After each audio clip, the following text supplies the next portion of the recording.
On en sait désormais plus sur cette quatrième génération de dalles White OLED, baptisée entre guillemets par son créateur LG Display comme la dalle Primary RGB Tandem, faisant référence notamment à cette nouvelle structure sur laquelle je vais revenir. Les propos de métatechnologie sont toujours présents. On sait également qu'elle est d'ores et déjà adoptée par LG Electronics pour la prochaine génération de ses téléviseurs haut de gamme G5, M5. Panasonic a également annoncé que c'est la dalle qui serait à bord de ces téléviseurs Z95B, cette fois-ci déclinée dans les 3 diagonales d'écran proposées. Et puis, il semble également que Samsung se positionne sur le 83 pouces avec ses nouvelles générations de panneaux. Je vais vous proposer de basculer sur l'écran pour revenir sur ces 5 principales informations à retenir qui sont en l'état actuel des choses des communications de la part de LG Display, qui sont naturellement ensuite soumises aux éventuelles modifications qui pourraient être faites par les intégrateurs LG Electronics, Panasonic, Samsung Electronics également. Tout ça est encore une affaire à suivre, qu'on retrouvera plus d'informations sans doute aux alentours du second trimestre de 2025. C'est parti, on bascule. La première information que je vais vous partager ici, eh bien finalement c'est presque rien de plus que l'officialisation de ce que pouvaient apporter certaines rumeurs. Officialisation apportée désormais par LG Display. Il nous indique que cette quatrième génération de panneaux White OLED sera 33% plus lumineux que la génération précédente et optimisé pour l'ère de la télévision boostée à l'intelligence artificielle. Comprenez que naturellement, si cette partie intelligence artificielle dépend également des traitements du processeur, eh bien, ils seront sublimés, ces traitements, selon LG Display, sur ces panneaux White OLED. Il s'agit ainsi du tout premier écran OLED du secteur à atteindre une luminosité maximale de 4000 nits. On sait qu'elle ne va être obtenue que sous certaines conditions que je vais évoquer ici puisqu'on a un peu le détail justement de ces informations. On sait aussi que c'est une guerre entre LG Display, Samsung Display, que ça prend souvent des allures de pure bagarre marketing, mais néanmoins on a déjà pu voir du côté de la chaîne YouTube de Vincent Teo qu'il a eu l'occasion de faire quelques premiers tests et que visiblement cette luminosité de 4000 nits semble atteinte, mais attention, je vais vous expliquer aussi pourquoi il faut prendre certaines précautions au regard de cette valeur. Il est inscrit ici que, en plus d'augmenter la luminosité maximale, LG Display a augmenté la luminosité des couleurs de la génération de panneaux OLED, de la dernière génération de panneaux OLED. La pureté des couleurs est améliorée en séparant les éléments rouge, vert et bleu, 3 couleurs primaires de la lumière en couches distinctes, ce qui donne une luminosité des couleurs de 2100 nits, soit une amélioration de 40% par rapport à la génération précédente qui était elle donnée à 1500 nits pour les panneaux Meta 2.0 qui combinaient donc les lentilles, ces fameuses MLA+, Microlens Array+, et les algorithmes Meta Multi-Booster, Detail Enhancer, etc. Je vais prendre ici un peu de temps pour expliquer peut-être à ceux qui ne seraient pas abonnés à la chaîne YouTube, qui n'auraient donc peut-être même jamais vu ces fameuses vidéos de tests consacrées plus particulièrement aux résultats des mesures, pour préciser ce qui se cache derrière ces deux valeurs maximales. Elles sont associées à un APL, Average Picture Level. Cet APL s'exprime en pourcent et ce pourcent correspond à un pourcentage de la taille d'un pattern par rapport à la diagonale de l'image. Et nous sommes là sur des valeurs relevées sur un 65 pouces. Ce qui va me permettre, eh bien, cette fois-ci, de basculer sur une autre page désormais disponible sur le site de LG Display. Les diagonales qui seront concernées vont du 48 au 83 pouces et donc sans surprise, c'était déjà un peu le cas également pour les dalles de l'année dernière, les Meta 2.0, les 97 pouces étaient exclus des bénéfices des micro-lentilles, etc. Donc tout ce qui va un peu suivre, entre guillemets, dans cette vidéo, va concerner les diagonales d'écran 48, 55, 65, 77, 83 pouces. 97, on exclut. Attention, il y aura également des petites subtilités que je vais aborder aussi pour le 48 pouces. C'est LG Display ici qui parle, et donc du coup, c'est des avantages, enfin c'est des choses que l'on va retrouver chez LG Electronics, mais aussi chez Panasonic, et visiblement aussi sur certains des produits de chez Samsung. Je vais descendre ici sur ce bloc spécification pour revenir et m'attarder plus particulièrement sur ces deux éléments ici qui mettent cette fois-ci en valeur la luminance. On se parle de cette fameuse mire de couleur blanche. On a une mesure stabilisée qui est réalisée à 10% dans les tests de téléviseurs, mais on a aussi cette fameuse luminance versus la taille, c'est un peu comme ça que je l'appelle, et c'est là que l'on peut apprécier l'évolution de la gestion de la luminosité au sein de ces téléviseurs. Et donc on a une valeur qui est indiquée ici à 4 minutes que l'on retrouve et on nous dit que c'est flash peak. Et on a ensuite cet APL à 3 qui est donc un APL à 3%, donc 3% de la surface de l'écran. Et ensuite la valeur qui est associée c'est 2900 nits. On a un APL à 10%, 2200 nits. On a un APL à 25%, 1000 nits. Et on a ensuite du 100% à 400 nits. Et là encore, je vais prendre le temps de décortiquer ces quelques valeurs, parce que peut-être que pour certains, c'est enfoncer des portes ouvertes, mais pour d'autres, ça peut créer comme une impression de confusion. Puisque dans les communications de LG Display, il nous est dit que c'est 4000 nits de valeur en pic de luminosité avec un APL à 3%, mais la subtilité, eh bien, c'est qu'en fait, ce pic, il est atteint en mode flash peak. C'est une sorte de mode boost où, effectivement, ce panneau OLED va être capable, sur cette mire qui occupera 3% de l'écran, d'envoyer suffisamment d'intensité lumineuse pour atteindre cette valeur de 4000 nits, comme je le disais, que Vincent Teo a visiblement pu vérifier. Maintenant, pendant combien de temps le téléviseur est capable de maintenir cette valeur de luminosité? Eh bien, à vrai dire, je n'en sais absolument rien. Est-ce que les téléviseurs finaux des constructeurs LG Electronics, Pana & Co iront, ces téléviseurs, chercher cette même intensité, ce même niveau de boost?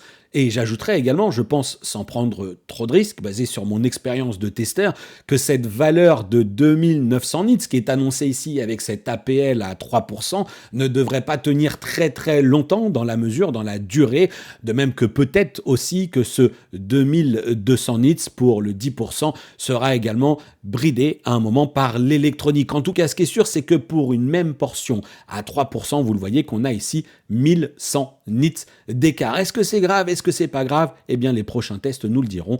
Pour néanmoins redonner un petit peu de contexte, il y a un élément qui est très très important à avoir en tête. C'est que là, ici, dans cette communication, LG Display est là, entre guillemets, pour se gausser, pour se vanter des performances de ses écrans, mais ils font tous la même chose. Samsung Display fait la même chose. Ce sont des valeurs qui sont communiquées sur les modes les plus dynamiques des dalles. Donc ça va porter le nom de vif, de intense, je disais vivide, vif, intense ou même vivide, dynamique en fonction des différentes marques et des différents menus qu'on retrouve sur les téléviseurs. Une fois que l'on bascule sur des modes à usage plus communs, que sont plutôt les modes cinéma et filmmaker, parce que je ne sais pas si vous utilisez, vous, le mode dynamique, mais moi, c'est pas franchement mon cas, et bien naturellement que ces valeurs, on ne va pas les retrouver. Cela pour me permettre de faire tout simplement un parallèle, encore une fois, pour expliquer à tous ceux qui ne connaîtraient pas un peu comment ça se passe.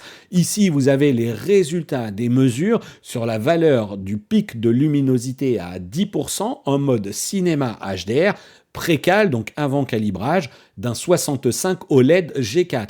Et on voit bien, que sur les premières mesures ici qui sont réalisées, le téléviseur donc flash avec cette mire à 10%, la sonde relève les mesures, et donc on voit bien qu'on est peut-être aux alentours des 1620, 1630 nits, c'est rapidement l'électronique entre en action, les fonctionnalités de limiteur se mettent en marche pour éviter notamment le phénomène de marquage, préserver ces diodes organiques, et ensuite comme ça, ça tient plus ou moins longtemps avant de descendre à nouveau d'un palier. Donc ici, c'est le mode cinéma, mais c'est peu ou prou la même chose avec le mode filmmaker. Et dans cet autre schéma, dans cette autre mesure ici, on peut voir comment se comporte la dalle White OLED de l'OLED G4, donc dalle Meta 2.0, lorsque l'on passe de cette fenêtre à 1%, 2, 5, 10, 25, 50, 75 et 100, on voit qu'on chute de manière assez vertigineuse sur ce pattern à 100%, à 25%, aux alentours des 750 nits.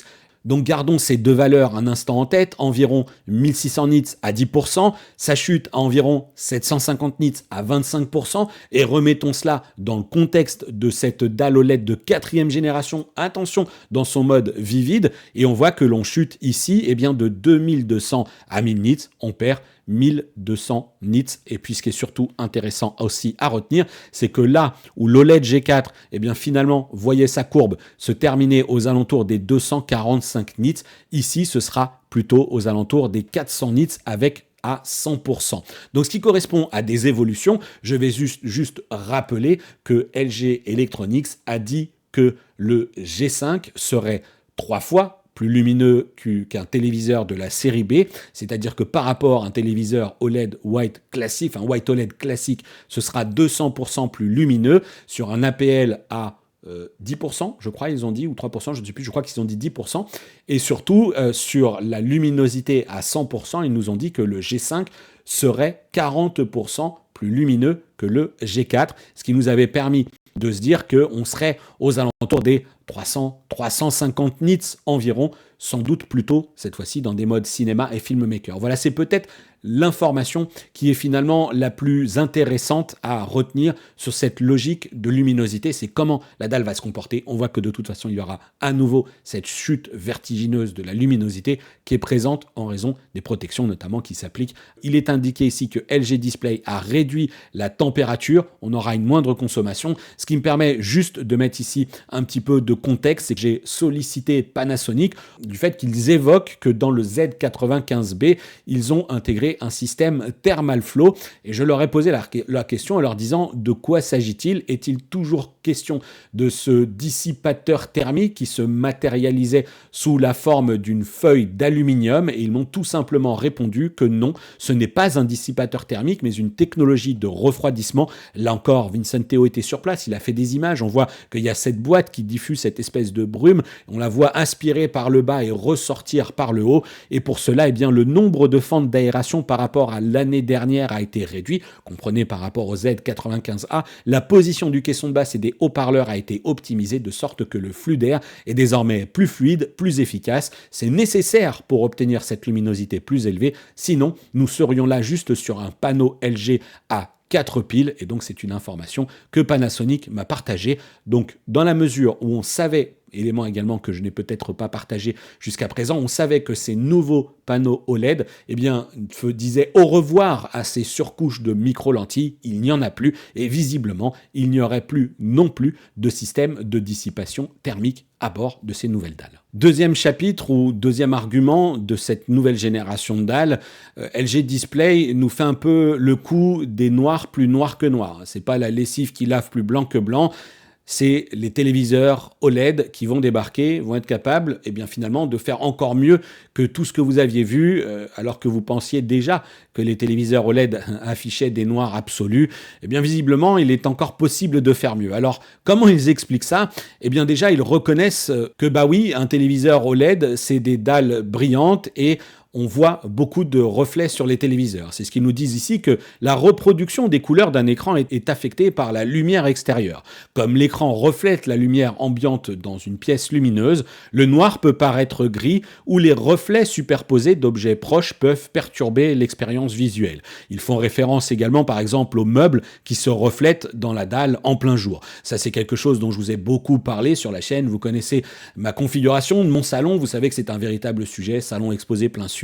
Je suis obligé de faire la pénombre pour profiter de ces écrans, à moins d'avoir un pied pivotant. Évidemment qu'on peut aussi penser au Samsung avec sa technologie Samsung S95D, avec sa technologie QD OLED et sa dalle mat, qui là, eh bien, en plus, pousse le truc encore un peu plus loin, parce que certes, si la dalle mat permet d'atténuer très fortement les reflets, eh bien, elle souffre également d'un effet du revers de la médaille, un effet pervers, c'est que effectivement les noirs deviennent un peu safadisses et même les couleurs safadissent lorsque l'on a une lumière assez forte qui tape le côté de la dalle, par exemple essentiellement des lumières naturelles, parce que c'est peut-être un peu moins vrai sur les lumières électriques au plafond, etc. Bref, je vais très rapidement passer là-dessus. Et donc il nous explique que désormais, eh bien, pour résoudre ce désagrément, LG Display a développé un film spécial qui compense à la fois la lumière réfléchie par la surface de l'écran, donc les phénomènes de parasites extérieurs, et la lumière absorbée et réfléchie à l'intérieur de la dalle, pour être capable donc de produire des noirs plus noirs que noirs. Grâce à cette technologie à réflexion ultra faible, la dalle du TV OLED de 4e génération de la société bloque 99% des réflexions lumineuses internes et externes, réalisant un noir parfait comme dans une salle de cinéma avec les lumières éteintes, et cela même dans un salon en plein jour, donc avec cette valeur qui est évoquée ici de 500 lux. Donc voilà, donc si jamais vous vous disiez jusqu'à présent que c'était pas assez noir votre téléviseur OLED, sachez que ce sera encore mieux dans la prochaine génération de panneaux. Je trouve qu'ici on pousse un petit peu le vice, en tout cas c'est juste pour vous dire qu'on retrouvera sur les prochaines générations de panneaux ce fameux filtre Vantablack qui visiblement évoluerait à la fois sur la partie intérieure mais aussi sur la partie extérieure, et je pense qu'on aura encore le droit à la démonstration de la personne qui va nous mettre sa petite torche face à la dalle et nous dire « Ouais, regardez comme on voit finalement plus du tout les reflets ». Allez, affaire à suivre. En tout cas, c'est l'une des évolutions que nous propose cette future génération de panneaux. Et de 3, je vais maintenant vous parler du gaming. On sait que c'est un sujet important et on sait aussi que cette technologie OLED, les joueurs s'y intéressent beaucoup pour les bénéfices propres à cette techno auto-émissive, à savoir que l'on a certes des taux de contraste qui sont importants, des éléments lumineux qui peuvent l'être aussi, mais on a surtout ces temps de réponse qui sont considérés comme quasi nuls. On est de l'ordre du pouillème de millisecondes, et puis bien entendu, on a ces logiques également de fréquence de rafraîchissement variable. C'est ce que nous rappelle ici LG Display. L'entreprise prévoit ensuite d'appliquer progressivement sa technologie Primary RGB Tandem à sa gamme gaming OLED en ciblant le marché du jeu haut de gamme avec une gamme diversifiée de panneaux. Cela comprend donc d'ores et déjà des panneaux de moniteurs les plus rapides du monde et du taux de rafraîchissement les plus élevés du secteur, qui sont des spécifications importantes pour les moniteurs de jeu, ainsi que des panneaux pliables qui ajustent leur courbure en fonction du contenu du jeu. LG a annoncé sa série Ultra Gear GX9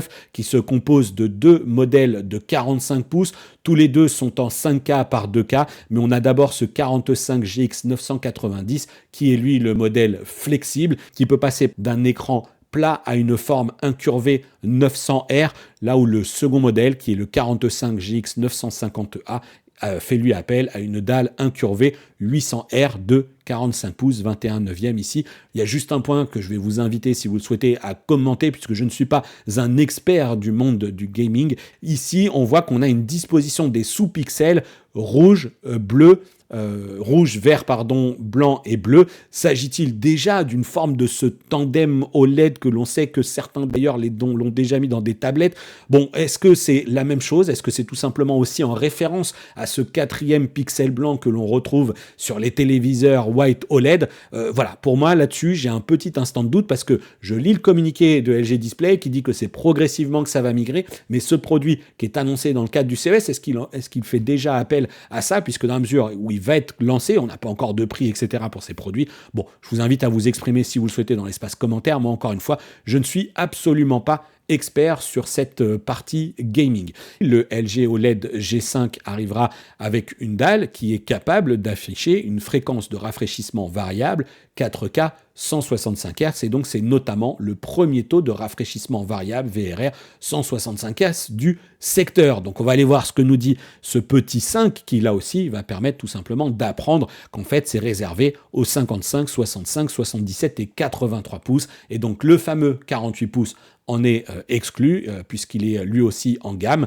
J'ai posé la question également à Panasonic dans nos échanges. Je leur ai dit pourquoi pour le Z95B vous annoncez 144 alors que LG sur le G5 annonce 165 Hz? S'agit-il d'une limitation de votre processeur? On sait que visiblement ils seront encore sur du Pentonic 700. Il m'avait juste répondu que pour l'instant il n'avait pas eu de retour. Ce qui, moi, me ramène à mon petit tableau des spécifications, ce qui m'a permis de poser une deuxième question à LG, je vais vous partager la première dans un instant, qui concernait le gaming. C'est que sur le site d'LG Display, on peut voir que ce panneau en lui-même, il annonce une fréquence maximale de 144 Hz. Et donc, du coup, je leur ai dit, messieurs, dames, maintenant la fiche technique de cette génération de panneaux, elle est en ligne, et on nous dit que c'est du 144 Hz. Alors ça collerait avec l'annonce de Panasonic, ça collerait avec l'annonce de LG Electronics pour le M5, qui lui, le M5 est le téléviseur, cette fois-ci, qui est couplé à cette connectivité sans fil, cette fameuse Zero Connect Box. C'est pour ça qu'ils nous avaient dit, là on peut pas passer du 165, on va se limiter à du 144. Alors ok, très bien, on sait qu'il existe différentes technologies, peut-être, pour prétendre à cette fréquence de 165 Hz, parce qu'au début je m'étais dit, est-ce que c'est une moindre définition, résolution, bref, mais non, ils nous disent que c'est sur de la 4K Ultra HD. Donc comment ils vont procéder à ce 165 Hz? C'est surtout mon autre question, qui était en fait la première que j'ai posée, pour laquelle je n'ai pas de réponse. Eh bien, c'est comment LG aujourd'hui fait passer de l'Ultra HD en 165 Hz dans cette prise HDMI 2.1. On sait qu'il existe différentes solutions pour ajuster la compression, etc. Mais j'ai fait mes petits calculs avec différents outils et je leur ai dit attention, parce que 165 Hz en Ultra HD, on dépasse la bande passante qui est offerte par ces 48 gigabits du HDMI 2.1. Alors comme je le disais, il existe différents procédés de compression, il existe également des choses qui peuvent être faites sur le PC. Moi j'ai une très vieille vidéo sur la chaîne dans laquelle je vous montrais comment faire de l'Ultra HD 120 avec une prise HDMI 2.0 sur des anciens téléviseurs. Donc déjà on avait des petites subtilités du côté du chroma subsampling qui permettaient d'atteindre ce niveau de performance. Pour ma part, j'attends des explications de la part de LG Electronics sur comment fait-on du 165 Hz avec la prise HDMI 2.1, où est-ce que ça rogne, etc. Et surtout, comment ils font ce 165 avec une dalle qui est donc native 144. Attention, là aussi, on sait qu'on avait des dalles natives 100 Hz, c'était du 50, 60 et 100, 120 Hz pour les précédentes générations. On est passé aussi sur des dalles qui désormais sont en 144. Tout ça, c'est encore une fois histoire de les challenger, d'avoir un maximum d'informations avant que l'on puisse avoir les produits en test, puisqu'ensuite, on vérifiera sur pièce si ça fonctionne bien, et quelles sont les concessions à faire. Allez, chapitre suivant, on termine ici sur cette partie gaming. Chapitre 4, comment LG arrive à nous faire de telles promesses, à atteindre un tel niveau de performance, bien entendu, encore une fois, qu'il faudra vérifier par les tests. Eh bien, la réponse, elle est à retrouver du côté du site coréen Zielek. Je vais vous mettre le lien dans la description pour que vous puissiez, si ça vous intéresse, aller lire ce long article dans lequel on a notamment l'interview ici de gens de chez LG Display. Et c'est aussi cet article qui avait donné lieu au live qui, pour le coup, a dépassé les 2h20. Alors en fait, c'est tout simplement une nouvelle structure du panneau. Vous retrouvez dans la description une vidéo qui vous explique à la base comment fonctionne cette technologie White OLED, et en l'occurrence ces panneaux de 3e génération qui étaient conçus de cette manière, avec, pour schématiser assez grossièrement ici l'évolution de cette structure, on va reprendre les deux comparaisons qui sont faites ici avec cet OLED de 3e génération versus l'OLED de 4e génération, et ce que je vous ai déjà un petit peu évoqué au tout début de la vidéo, à savoir que donc l'OLED de 3e génération avait ici une structure à 3 piles. Dans ces 3 piles, on avait notamment ici une couche jaune qui était prise en sandwich entre 2 couches de bleu. Désormais, cette couche de jaune, elle est virée, extraite, elle change, elle est remplacée cette fois-ci par une couche de rouge et une couche de verte dédiée qui permet de booster cette luminosité mais aussi d'abaisser le niveau de consommation. C'est ce qu'on nous explique ici. Le White OLED à 4 piles, ce fameux 4 couches dont vous avez peut-être entendu parler, est fabriqué en déposant séquentiellement un élément classique d'abord qui est l'anode, puis désormais le rouge, la première couche de bleu, le vert et la deuxième couche de bleu, et enfin cette cathode sur un substrat de verre.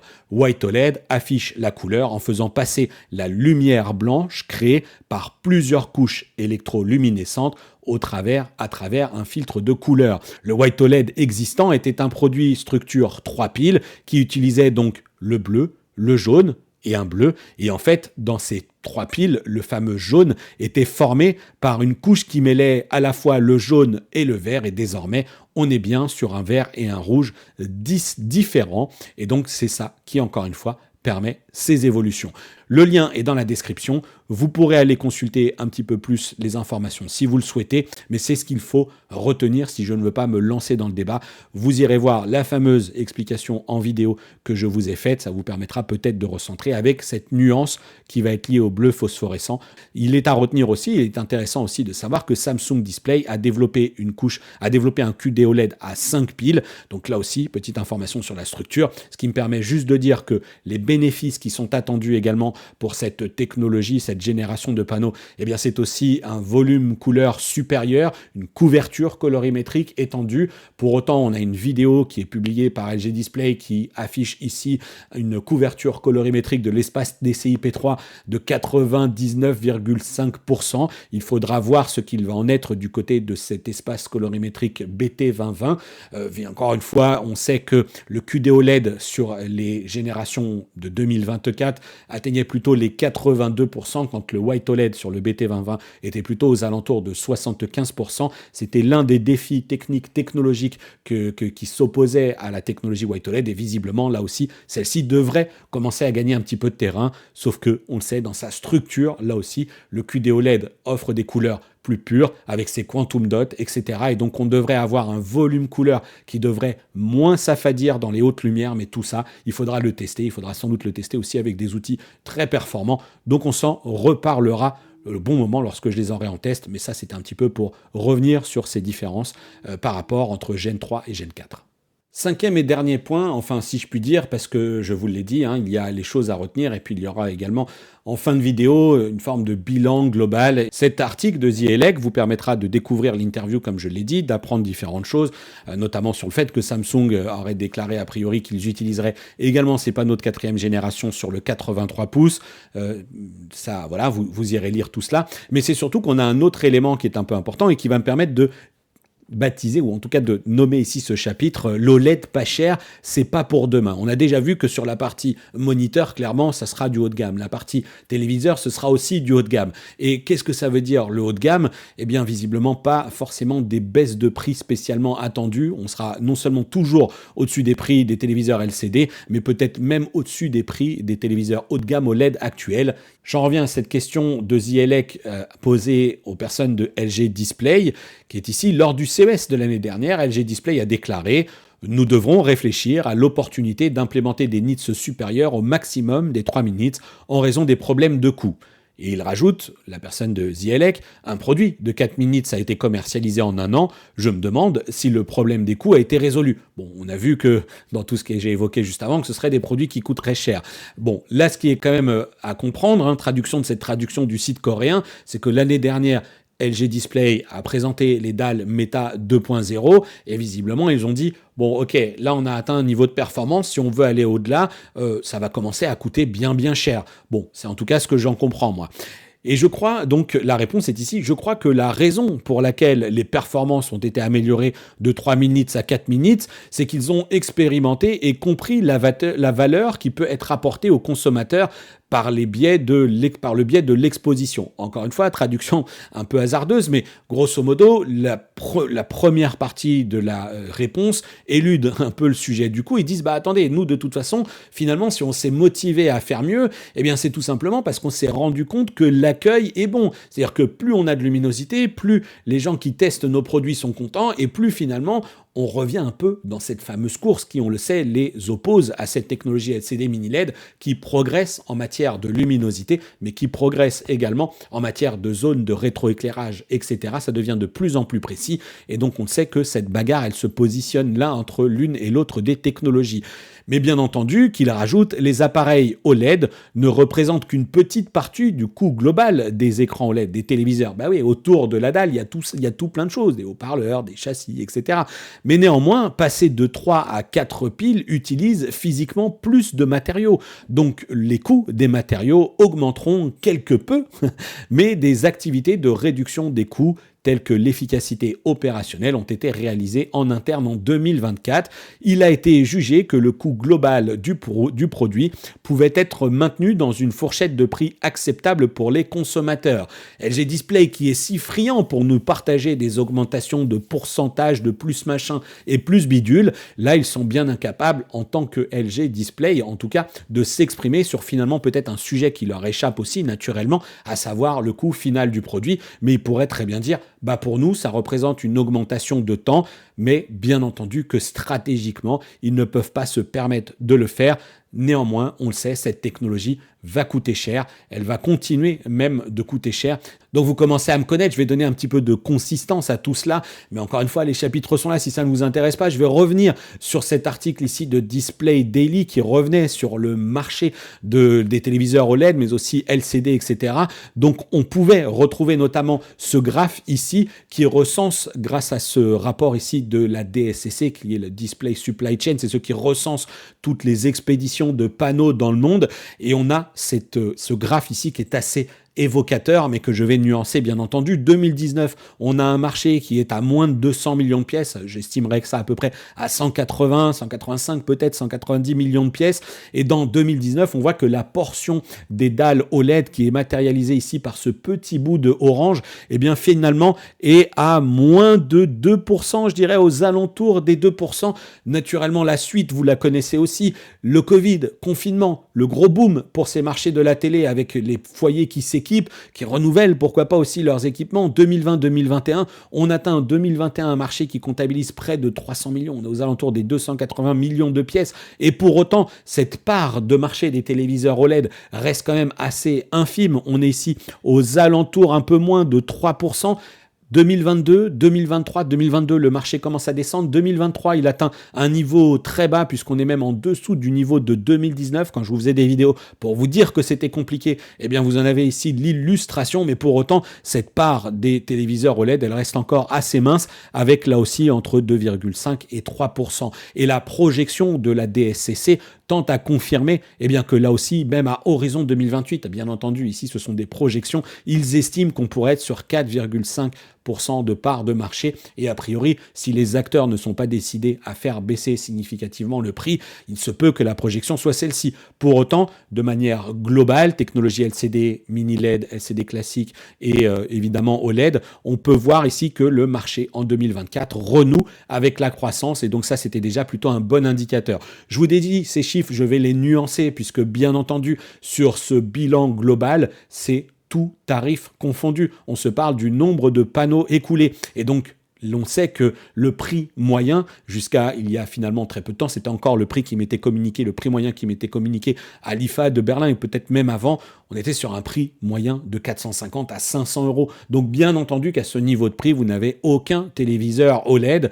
Et ensuite, je serais assez curieux aussi de voir comment il a évolué, ce prix moyen. Est-ce qu'il a évolué? Je n'ai pas cette information à date, mais j'ai tendance à penser que c'est peut-être le cas, parce que la technologie LCD progresse, LCD mini LED progresse également beaucoup. On sait que l'expérience qui est diffusée par certains téléviseurs aujourd'hui se rapproche assez grandement d'une expérience premium. Peut-être que certains ont payé un peu plus que ce qui était initialement prévu, tout en payant un peu moins que s'il avait fallu se tourner vers les téléviseurs OLED. Et oui, parce que cette année, moi je le vois bien sur YouTube, ce qui s'est passé autour de la chaîne, mais aussi ce qu'il se passe autour du groupe de discussion Discord. Encore une fois, le lien, si vous souhaitez nous rejoindre, est dans la description. On a bien vu que cette année, il y a eu un virage, une attention particulière portée à ces téléviseurs LCD mini LED de très grande taille. Je pense évidemment à du Hisense, mais plus particulièrement aussi peut-être à ce TCL C89B qui a été proposé à des tarifs complètement dingues, y compris dans des formats de 85 pouces. Donc les gens finalement se sont peut-être fait plaisir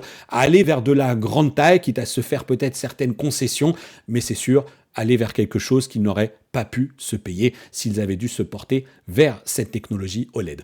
Bien, on se rapproche désormais de la fin de cette vidéo, mais il va falloir quand même se faire un petit bilan de tout cela, puisque certes, je vous ai partagé ici les 5 principaux points que je souhaitais vous partager et ce que je retiens, moi, de cette nouvelle génération de dalles White OLED, 4e génération Primary RGB Tandem. J'espère que ça vous a plu. N'oubliez pas que vous retrouverez dans la description les différents liens vers les vidéos pour essayer d'aller, enfin les vidéos et les articles d'ailleurs, pour essayer de creuser encore un petit peu plus le sujet si vous le souhaitez. Sinon, vous avez l'espace commentaire et puis en description, vous pouvez aussi retrouver le lien vers le groupe de discussion Discord pour continuer d'échanger sur le sujet. Mais je ne pouvais pas vous laisser ici avec tout ce qui semble être des évolutions prometteuses pour ces futures générations de panneaux sans répondre ou anticiper peut-être certaines questions qui m'ont déjà été posées notamment, dont l'une d'elles est mince, j'ai acheté un OLED G4 il n'y a pas très longtemps, j'ai l'impression que j'aurais mieux fait d'attendre le G5 parce qu'il a l'air vraiment mieux. Qu'est-ce que je fais? Est-ce que j'ai pas fait une bêtise? Eh bien, en fait, à cette question, déjà, ça va être assez simple. Comme je l'ai dit, cette technologie ne semble pas se profiler comme étant quelque chose de particulièrement abordable. Et si vous avez acheté récemment un OLED G4, eh bien, vous avez sans doute réalisé des économies qui peuvent presque dépasser les 1000 € avec les promotions qui ont été faites durant la fin d'année. Et encore une fois, il reste aussi, dans tous les propos qui sont tenus ici par LG Display, beaucoup d'informations qu'il nous manque. On sait que ça va être sans doute des valeurs qui sont communiquées dans des modes d'image plutôt vifs, dynamiques, intenses, comme je l'ai déjà évoqué, mais aussi quid vraiment de ce gain de performance lorsque l'on va justement descendre dans des modes de consommation de vidéo plus adaptés que sont les modes cinéma, filmmaker, etc. Et puis surtout, on a également vu que régulièrement ces références et les performances qui étaient partagées ici font référence à une diagonale d'image de 65 pouces. Donc, mais aussi, sachez-le, je vais vous partager un point de vue que je partage, notamment avec celui de Cédric Louis, c'est-à-dire que toutes ces évolutions, il faut aussi qu'elles se confrontent à la réalité des contenus que l'on visionne et que l'on a sur nos platines, Blu-ray, sur nos services de streaming, etc. Et que certes, cette course à la luminosité est un peu le propos de tous les ans, avec des valeurs toujours plus performantes. Certes, je vous l'ai dit aussi sur la chaîne, il faut que l'afficheur, le diffuseur, anticipe un petit peu ce que l'on va avoir dans les sources, mais les contenus qui sont capables d'aller sortir des pics de luminosité à 4000 nits bien précisément dans une scène, etc., eh bien, c'est pas encore partout. Donc voilà, donc on va juste prendre un petit peu le temps. Et donc Cédric Louis, justement, lui aussi me disait, moi, toutes ces évolutions que je peux voir et entendre tous les ans, eh bien, quand je vais chez les clients calibrer des téléviseurs, et qu'une fois que j'ai apporté ma petite patte avec mes réglages, etc., eh bien, en fait, on se rend tout à fait compte que des télés comme un LG OLED G4, par exemple, restent un très bon téléviseur une fois qu'il est calibré notamment. Donc peut-être que ce delta de budget, vous pourriez pourquoi pas vous dire, ah bah tiens, si je faisais appel au service de quelqu'un pour optimiser encore la qualité de l'image. Il y a un gros effort pour finir de cette vidéo, puisque vous l'avez vu dans la miniature, j'ai barré ce sigle de FOLED et j'en ai pas reparlé ici. Et c'est ce que je vous dis, c'est que je fais un gros effort pour ne pas y revenir et ne pas vous partager ici une forme de coup de gueule, et pour le coup, c'en est un, parce que, eh bien, dans le live, j'en ai déjà parlé, mais dans la vidéo de présentation de cette technologie Tandem OLED RGB, j'ai épinglé un commentaire pour vous m'excuser de ces informations qui étaient erronées. Je vous indiquais que cette technologie utilisait notamment des émetteurs bleus phosphorescents qui permettaient d'atteindre ce niveau de performance. C'est une conclusion que j'ai pas tirée de mon chapeau, c'est une conclusion que j'ai obtenue notamment suite à des échanges que j'ai eus avec Panasonic, que j'ai eu également au cours de différentes recherches. Clairement, vous l'avez vu dans la vidéo, il y a des captures de messages. Panasonic m'a dit clairement que nous avions bien, sur cette nouvelle génération de panneaux, des émetteurs bleus phosphorescents et a fortiori 2 émetteurs bleus phosphorescents. Ça a été invalidé par LG Display qui a clairement dit, certains médias ont dit que nous avions des émetteurs bleus phosphorescents, mais ce n'est pas vrai. En fait, ces émetteurs bleus qui vont être notamment livrés par une société américaine qui s'appelle Universal Display ou quelque chose comme ça, basée dans le New Jersey, eh bien, ce matériau n'est encore pas disponible. Et je vous en avais fait toute une analyse m'excuse de ce truc-là, sur certaines choses de ce papier de Zielek, où je trouve que la personne qui parle de chez LG Display est presque...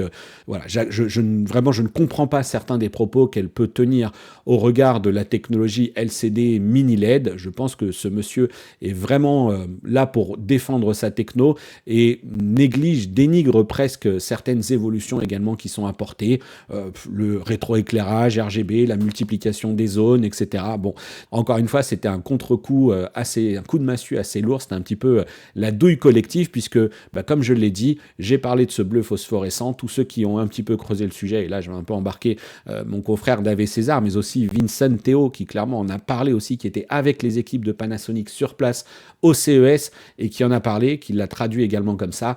Et là, LG Display, 10 jours après, le 16 janvier, il nous publie un truc pour dire, non, c'est avant qu'il fallait le faire, et c'est surtout au moment du CES de Las Vegas. Lorsqu'on sait que tous les yeux sont braqués sur eux, que ce soit LG Display ou Samsung Display, c'est là qu'il faut parler. C'est pas attendre 10 jours et après faire genre, au fait, non, c'est pas ça, vous êtes trompé. C'est absurde, c'est nul, ces boîtes comme ça, ces industriels qui pratiquent le culte du secret, ça n'a aucun sens. On n'est pas des millions à leur demander des informations aussi précises, donc ils sortent un peu les doigts de la communication, et puis comme ça, on pourra avoir des choses un petit peu plus intéressantes. Vous voyez, je vais repartir. Donc je m'arrête là tout de suite, je vous dis à très très bientôt pour une prochaine vidéo sur la chaîne, et d'ici là, portez-vous bien. Ciao.